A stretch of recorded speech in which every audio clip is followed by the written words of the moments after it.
en el mes de octubre y es un mes muy importante para toda la población porque es el mes de la prevención de una patología muy importante, el cáncer de mama. Entonces nos hemos dado a la tarea de entrevistar a especialistas en la materia para poder enfrentar de una forma más correcta este tipo de patologías y disminuir la mortalidad de las mujeres y de algunos varones por cáncer de mama. En este momento vamos a entrevistar a una especialista en ginecología, la doctora Aida Figueroa Moreno, que tiene más de 30 años de experiencia en el área de ginecología. Y se preguntarán por qué. Bueno, los especialistas en ginecología y obstetricia pues no nada más se encargan de cuidar el control de un embarazo hasta obtener un bebé sano y una madre sana, sino que también ven otro tipo de patologías y dentro de estas pues una de las más importantes es la detección oportuna y la prevención del cáncer de mama. Entonces cedo la palabra a la doctora Figueroa para que nos explique ampliamente sobre el tema. Gracias, doctora, por aceptar la entrevista. Sí, muchas gracias. Bueno, vamos a hablar de un tema que es sumamente importante, ya que esta patología es una alteración en las mamas que ocupa el primer lugar como causa de muerte. Tiene una incidencia de un 20 a un 25% y es la primera causa de muerte a nivel nacional y ya nos rebasó el cáncer de cuello de matriz. Lo más adecuado aquí es que la mujer pueda hacerse estudios que sean prevenibles para que esta paciente no llegue a etapas que no sean curables, ¿verdad? Entonces, aquí radica la importancia en realizarse estudios adecuados para detectar esta patología a tiempo y tener un tratamiento oportuno. Entonces, ¿qué es cáncer de mama? Cáncer de mama es una alteración de células malignas con reproducción rápida a nivel de la mama. Ahorita le vamos a mostrar lo que es la anatomía de la mama. En la mama contamos lo superficial, que es el pezón, la areola, y en la parte inferior vienen los conductos. Los conductos son por donde sale la leche y los lobulillos, que es donde se produce la leche.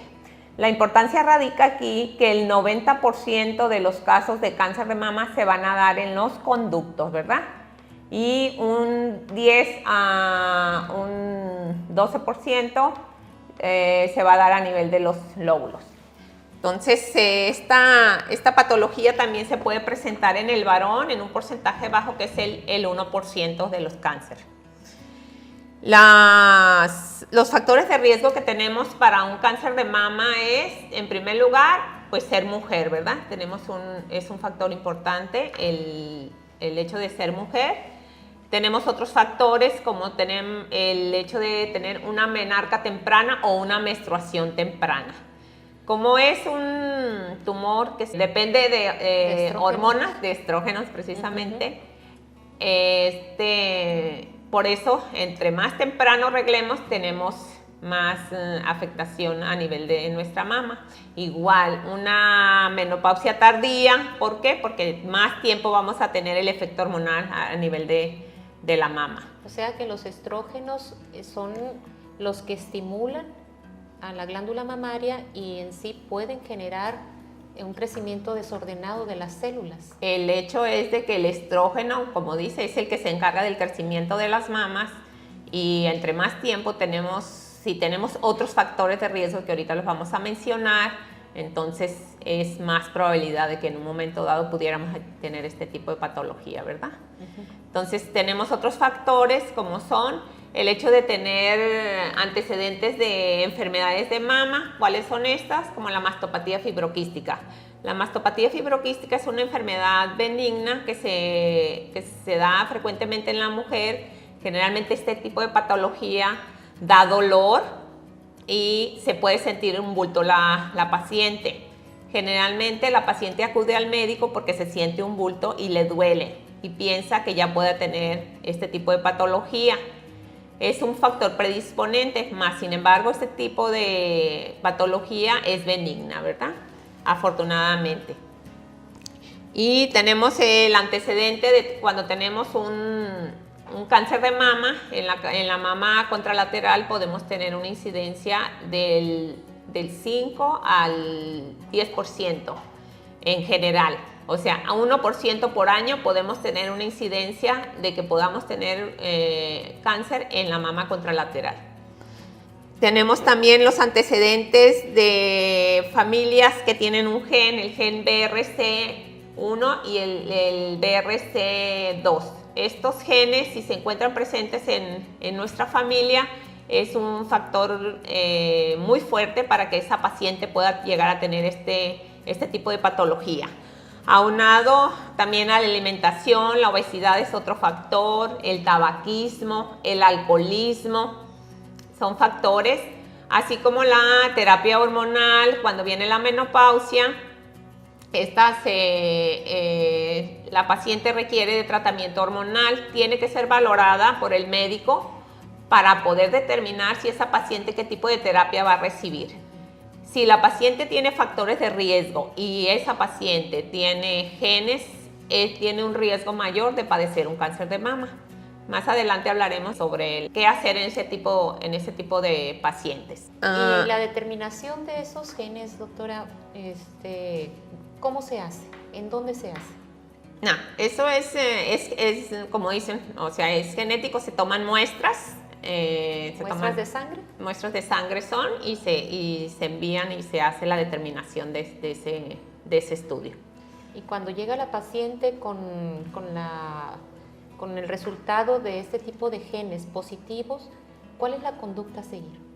La conducta a seguir es si hay antecedentes de mamá, abuela, tía, prima con un cáncer de mama, ella quizá tenga un 80% de probabilidad de tener un cáncer de mama, y esto valora uno o se manda con el oncólogo, que es el especialista, para valorar si esa paciente se quita o no se quita sus mamas, y es como preventivo más que nada. La paciente no tiene cáncer, pero tiene un riesgo muy elevado de tener este tipo de problemas. Igual, otro factor que tenemos es cuando las mujeres no han tenido hijos, otra cuando tienen hijos en edad de mayor de 30 años, cuando la paciente no lacta, también es otro factor. Entonces es muy importante la lactancia materna porque eso nos va a dar un índice de protección, ¿verdad? Y el tratamiento se dice, por ejemplo, igual con anticonceptivos, es muy bajito en realidad como factor, pero igual existe. Más que nada todos los hormonales van a actuar de acuerdo a los factores agregados que tenga esa paciente. Si yo no tengo ningún factor de riesgo y la paciente se atiende en forma oportuna en el momento dado, entonces yo puedo estar con tratamiento siempre y cuando tenga una supervisión médica. Otro factor que tenemos es el tabaquismo y la ingesta de alcohol, que es otro factor también, ¿verdad? Sí, entonces hay factores modificables que dependen del individuo y hay factores que no podemos modificar. Así es. Los modificables, la obesidad, el sedentarismo, el tipo de alimentación, tabaquismo, alcoholismo, y los no modificables como que las niñas ahorita estén iniciando su menarca en una forma muy temprana y que las mujeres estamos posponiendo la maternidad posterior a los 30 años. Lo que no es modificable es cuándo se presenta la menarca y cuándo se presenta la menopausia. Eso no podemos hacer nada. Y si somos portadoras o no de ese gen.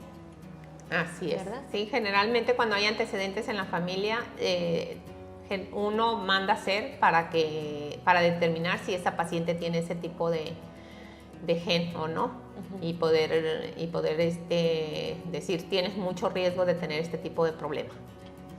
Okay. Bueno, ¿Y entonces, cuándo debemos de acudir con el ginecólogo? bueno, hay varios síntomas. Dentro de los síntomas que tenemos, en primer lugar, es generalmente la paciente va porque siente un bulto o se siente una bolita, ¿verdad? Ese es un síntoma. Otro síntoma que tiene es tener la inversión del pezón, que el pezón se hunda, ¿verdad? Es otro signo. Otro signo que tenemos es la descamación de la piel, cambios en la coloración, enrojecimiento de la mama, o igual podemos llegar a tener hoyuelos que se ven como hoyitos, y llegamos a tener la piel que se vea en forma de naranja. Hay una enfermedad que se llama enfermedad de Payet, en la cual no hay tumoración, pero más sin embargo se ve la piel en forma de naranja, ¿verdad? Entonces, cuando uno ve a la paciente en la clínica, entonces dice, esta paciente, se hacen las biopsias, se hacen varios estudios que ahorita los vamos a mencionar, y determina qué tipo de patología puede ser. Y también la salida, ¿no? de algún material. Salida de secreción, sí, efectivamente, salida de secreción, sobre todo que sea roja, oscuro más bien, y puede ser un signo que nos dé, un síntoma que nos dé la paciente y signo para nosotros de que esa paciente tenga una patología. Hay algunas patologías benignas que son premalignas. Cuando se hacen estudios, en un ultrasonido se puede determinar una patología que se llama papiloma intraductal, y cuando una paciente presenta este tipo de patología puede tener una predisposición a un cáncer de mama.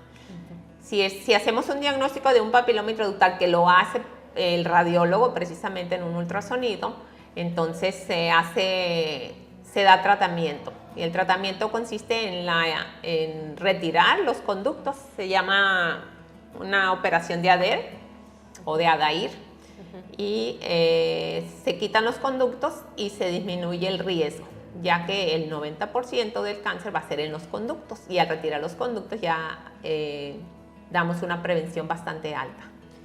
Y cuando llega la paciente con usted con alguna de estas manifestaciones, que llega angustiada, ¿usted qué es lo primero que hace? Bueno, en Aparte primer lugar, de la historia clínica, ¿no? Que es... Así es. En primer lugar, la historia clínica, que es primordial. ¿Por qué? Porque nos va a dar los antecedentes. Ahí ya si alguien de la familia tiene cáncer, si ella tiene alguna patología, si fuma, si toma, igual pues vemos la obesidad, que eso se ve, como dicen, desgraciadamente es un problema de salud bastante alto. Tenemos mucha paciente obesa, diabética, hipertensa, debido a la misma obesidad. Y ya con todos los factores que pueda tener una paciente, ya la paciente se explora. Es muy importante la autoexploración. En la autoexploración a la paciente se le pide que se vea frente a un espejo, ¿verdad? ¿Por qué frente a un espejo? Porque yo, si me veo en el espejo, voy a ver si mi mama está traccionada para un lado, si no se ven iguales, si me veo un bultito. Aquí en nuestro medio, mucha paciente no se hace la autoexploración. Se hace mucho hincapié en esto, pero no se hace porque hay mucho pudor todavía, ¿verdad? Desgraciadamente, ya cuando vienen las pacientes, muchas de ellas ya son casos avanzados. Se hace mucha publicidad, y afortunadamente ya contamos con mucha paciente que sí acude a realizarse sus estudios, o se hace la autoexploración.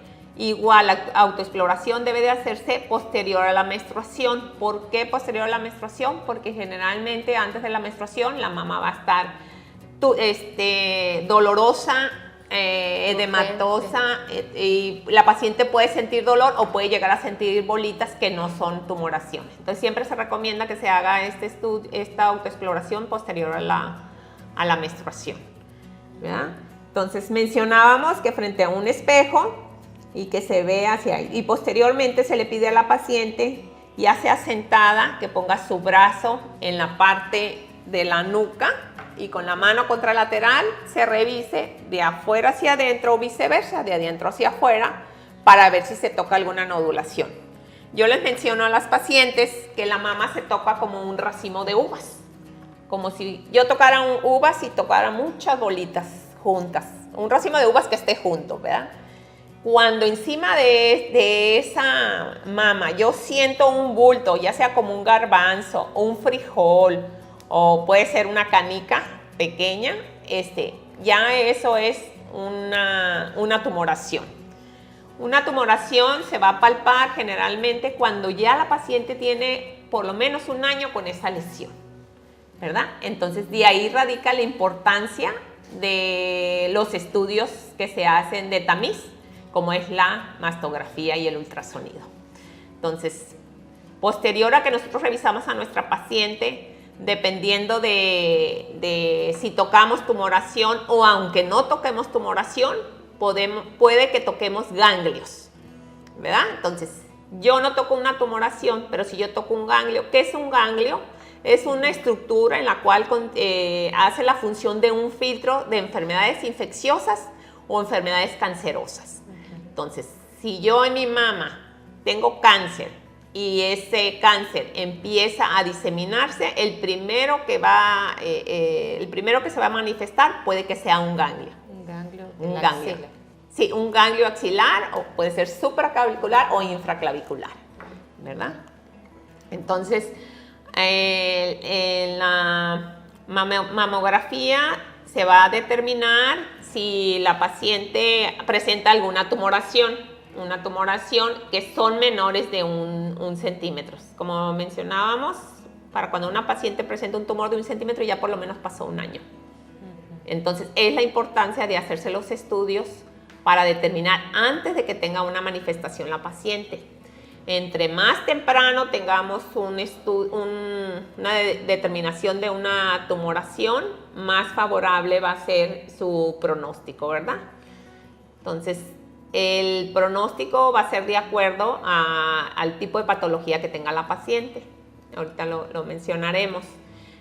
Otra herramienta que contamos es la parte de la mastografía. En un momento dado podemos hacer una resonancia magnética, ¿verdad? Para determinar exactamente cómo está esta tumoración.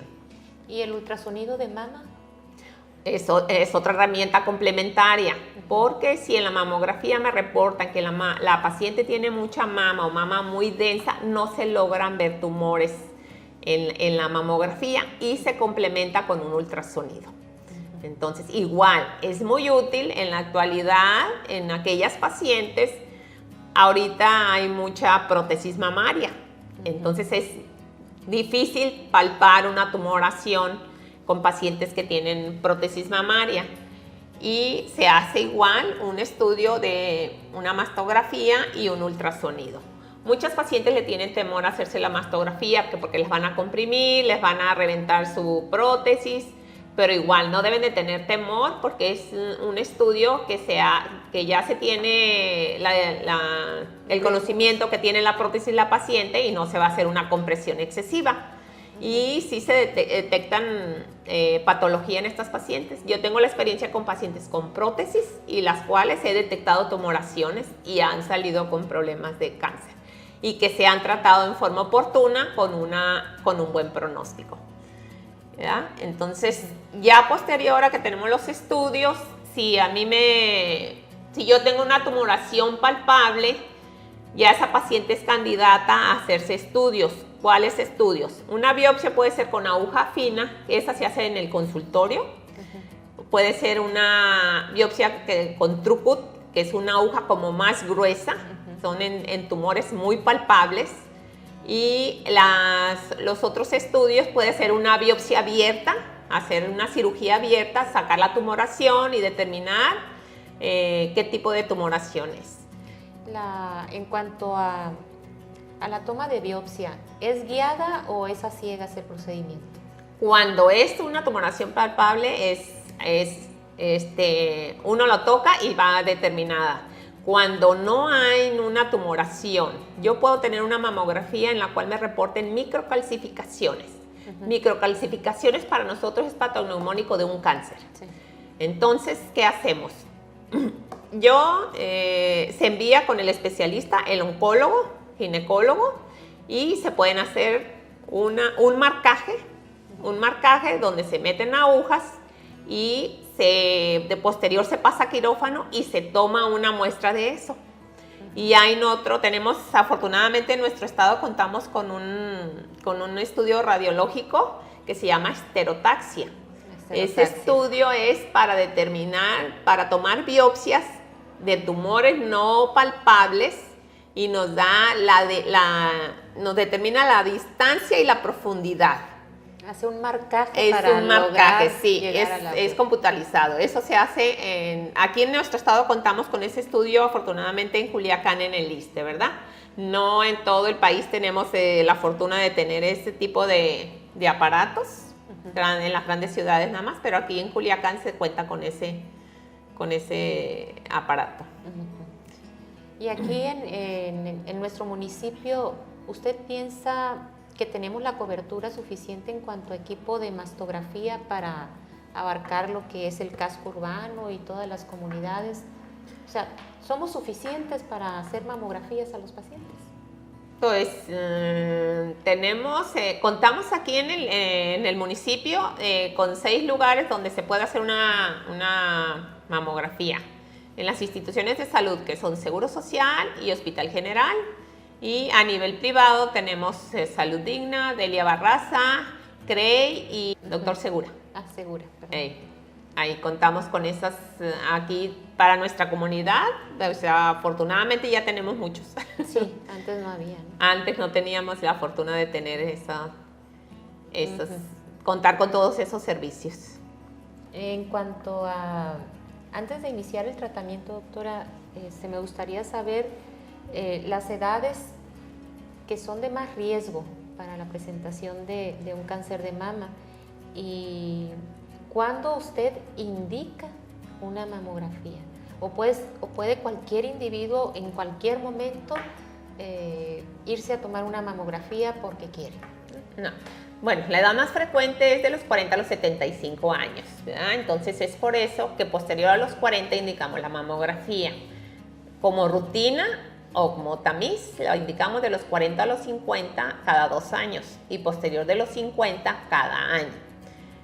Pero esto puede ser modificado de acuerdo a los factores que yo encuentro en la paciente. Si mi paciente tiene antecedentes de un cáncer en la mamá, con una tía o la abuelita, a partir de los 35 años yo puedo solicitar una mamografía, ¿verdad? Igual, siempre complementarlo con un ultrasonido. ¿Por qué?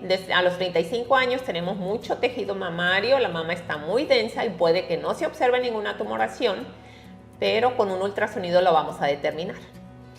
¿Usted ha tenido pacientes más jóvenes con cáncer de mama? La paciente más joven que he tenido yo es de 22 años, sin antecedentes, sin la familia y sin factores de riesgo. ¿Y cómo se percató? Se sintió un bulto la paciente, se sintió una tumoración y se hizo una biopsia y ahí ya se determinó. Igual, por ejemplo, en aquellas pacientes jóvenes, tengo presente un caso de una paciente joven, 31 años, que vino por una tumoración, aparentemente de 1 centímetro, con datos que eran benignos. La mandé a una institución, en la institución le dijeron, estás muy joven, no tiene datos de cáncer, vas a estar en observación. La paciente tenía el pendiente de que fuera mala, le realizamos una biopsia pensando en que era una patología benigna y resultó ser una maligna. Joven la paciente, sin factores de riesgo, sin antecedentes. Entonces, ¿qué es lo que pasa ahorita en la actualidad? Dice, la alimentación tiene mucha hormona y es un factor, ¿verdad? Igual, a lo mejor tienen un gen que no sabemos porque no lo determinamos cuando no hay un antecedente y en las pacientes jóvenes por eso se presentan. Igual, las pacientes jóvenes que presentan cáncer generalmente son agresivos. Y usted ve muchas pacientes embarazadas. Hay una asociación también, o sea, ¿ha tenido usted pacientes embarazadas con cáncer de mama? Sí, sí he tenido pacientes embarazadas con cáncer. Se va a presentar en las embarazadas una por cada 1000 pacientes. Se puede presentar cáncer de mama. ¿Qué pasa en la embarazada? Que la embarazada, como está en un proceso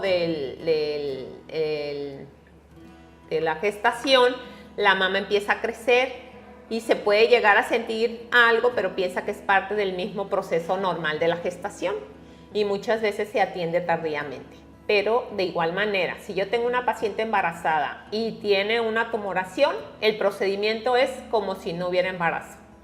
Se trata a la paciente, se hace diagnóstico y se da su tratamiento. ¿Cuáles son los tratamientos que vamos a llevar a cabo tanto en una embarazada como no embarazada?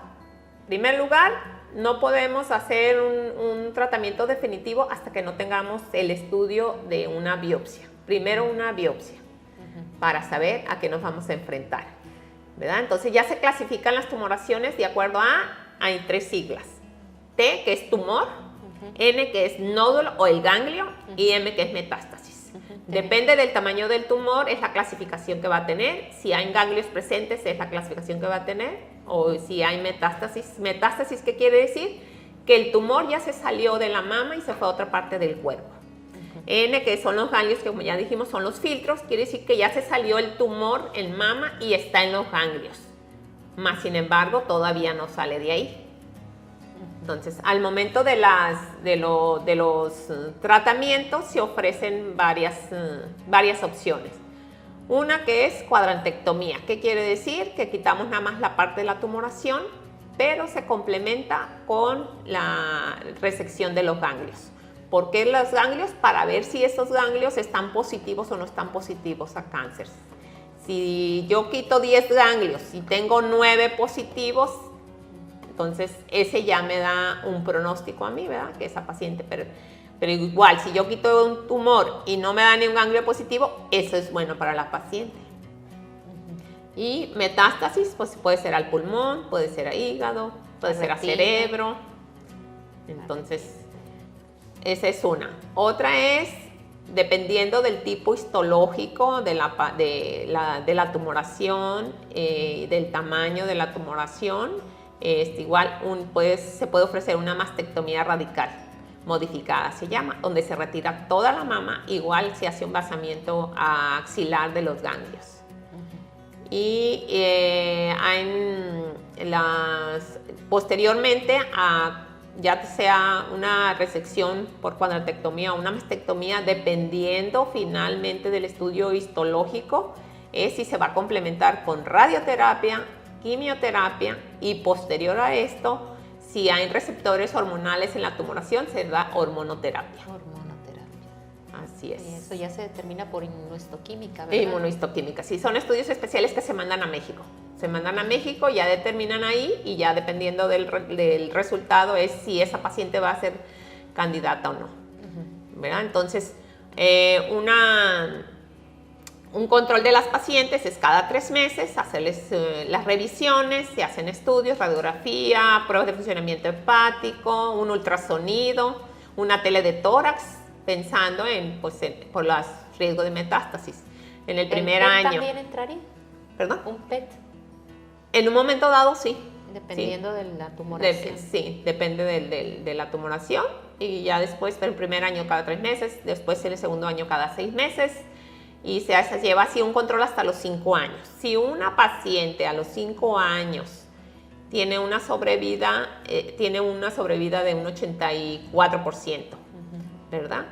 Pero si esa paciente tiene un tumor de menos de 1 centímetro, no tuvo ganglios positivos, por lo tanto no hay metástasis tampoco, tiene un porcentaje de 95% de sobrevida esa paciente. Y los controles se llevan después de los 5 años cada año, hasta los 10 años. ¿Y la posibilidad de que haya crecimiento tumoral en la mama sana? La incidencia es del 2 al 15% en las pacientes que ya tuvieron cáncer. O sea, es alto. Se tiene que seguir Se tiene cuidando. se tiene que seguir checando la paciente. Entonces aquí, después de toda esta información que usted nos ha dado, lo más importante que nos debe de quedar en este momento, ¿qué es, doctora? ¿Qué es lo que Creo que lo más importante es la autoexploración. Llevar la autoexploración, como les dije, posterior a la menstruación, Y la forma en que se va a ser igual, poner el brazo sobre aquí y ya revisarse. Igual revisarse la axila para ver si no tocamos alguna bolita. Y otra forma de revisarse es en el momento en que nos bañamos. ¿Por qué? Porque el jabón resbala y podemos sentir un brinquito. Al momento que nos estamos tallando se puede sentir un brinquito y eso nos puede dar ahí un signo de que la paciente tenga alguna patología. Y lo más adecuado es pues revisarse por un especialista para dar un tratamiento o descartar que tenga en realidad una orientación. Así es, más adecuada. Bueno, y también hacer hincapié en que el tratamiento no lo lleva un solo médico, es un tratamiento, es un equipo de personas que toman decisiones colegiadas para el beneficio del paciente. Sí, así es. Para complementar un poquito lo que menciona del equipo multidisciplinario, pues es ginecólogo, oncogine, el psicólogo, entra el radiólogo y cirugía plástica. Ahorita en la actualidad, como ya tenemos mucha oportunidad de que las pacientes se hagan cirugía plástica, se hacen expansores o se aplica la prótesis al momento de la cirugía. Si a una paciente hay que retirar toda la mama, se le aplica la prótesis en ese momento o un expansor. Y ya el impacto emocional para ella ya no es tan fuerte, ¿verdad? Okay. Entonces eso se lleva a cabo ahorita en la actualidad. Y algo ya para finalizar, doctora, el hecho de que una mujer pierda una mama implica en algo o disminuye en algo su feminidad, deja de ser mujer, deja de sentir como mujer, deja de comportarse como mujer. Claro. Porque ese es un tabú en la sociedad. Así es, claro que no, ¿verdad? Pero, o sea, como él dice, el ser mujer es ver con mamas. Y si no tengo la mama, puedo sentir que no soy tan mujer. Uh-huh. Pero afortunadamente ahorita en la actualidad, tanto hay prótesis, hay expansores, hay brasieres que ya vienen con la mama de acuerdo a la medida que tenga uno y que se aplica. ¿Vean? Aquí es muy importante el apoyo que tenga uno a nivel familiar, muy importante, ¿verdad? Porque ellos son los que nos van a hacer sentir bien, porque no todos tenemos la personalidad de decir, estoy bien, gracias a Dios, estoy viva, tuve oportunidad. Yo siempre les digo a mis pacientes, lo mejor que puede pasar a uno cuando tiene una tumoración es tener una oportunidad de tratamiento y por lo tanto de vida. No es lo mismo que me digan, ¿sabes qué? Tienes un tumor, te voy a quitar tu mama, por así decir, pero tu sobrevida va a ser al 95%. A que ya llegan pacientes, que me ha tocado pacientes, rápidamente, una paciente que iba a terapia de rehabilitación porque no podía mover el brazo. No podía mover el brazo y lo que tenía era un tumor gigante de la mama, pero por pudor no decía. Era de consulta y la mandaron a rehabilitación porque no podía mover su brazo. Y así de repente como que el doctor vio que había algo y me la llevó. Fue en la institución en el IMSS y ya le voy viendo pues, un tumor gigante, ulcerado, ya muy avanzado el problema por el pudor de la paciente. Y que se quite eso, el pudor, ¿verdad? Que sola nos podemos revisar y que no tengan miedo y que afortunadamente ahorita tanto hay muchas doctoras y hay muchos doctores que se puedan revisar y para que les den una orientación adecuada. Sí. Igual, mandarse con el especialista adecuado. Aquí en nuestra ciudad contamos con un oncólogo, oncogine, y eso es muy bueno porque ya no se tienen que movilizar a otras partes como con Culiacán o Mochis o Guadalajara. Doctora, y volviendo a los factores de riesgo que nos mencionaba al inicio, mencionó usted el aspecto genético, el aspecto hereditario. Si mamá, abuela, tía tienen cáncer, nos debemos de preocupar más. Entonces, ¿existe algún marcador, algún estudio específico que nos pueda orientar a que vamos a desarrollar o tenemos mayor posibilidad de desarrollar un cáncer de mama? Sí, hay un marcador que contamos con él, afortunadamente, es el 15.3, que es muy específico para mama, ¿verdad? Y entonces, si yo tengo ese marcador elevado, tengo factores de riesgo, o si tengo antecedentes fuertes, como mamá, en primera línea, mamá, abuela, tía, prima, entonces tengo un riesgo elevado de tener cáncer de mama. Tenemos... en mi práctica médica yo tengo unas pacientes en las cuales se ha realizado profilácticamente la cirugía con resección mamaria bilateral para evitar en un futuro tener un cáncer de mama, como la Angelina Jolie, ¿verdad? Entonces sí se hace ahorita en la actualidad y generalmente esto lo hacen las pacientes ya cuando han complementado sus deseos de gestación. Se vigilan y llegan a la edad de los 40 años y dicen no quiero correr ese riesgo o tengo mucho riesgo, no lo quiero correr y se hacen el procedimiento. Entonces ya cuando se hace el procedimiento, si no hay tejido mamario, pues no hay riesgo, ¿verdad? No es lo mismo cuando ya se tuvo el problema de cáncer, en que tengo que tener un seguimiento para poder determinar si no tengo una recidiva del problema. O sea que aunque la persona siga con su menstruación, con su ciclo ovárico completo, o sea, si se quita el órgano blanco que es la mama, ya no hay cáncer de mama. O sea, esa paciente se considera... Ya no hay tejido mamario, ya no hay órgano blanco. Ok. Así es. Bueno, pues muchas gracias, doctora, por esta información y esperemos que pronto nos dé alguna otra clase sobre temas ginecológicos y obstétricos. Bueno, con mucho gusto y espero que sea de mucha ayuda para toda la población. Gracias.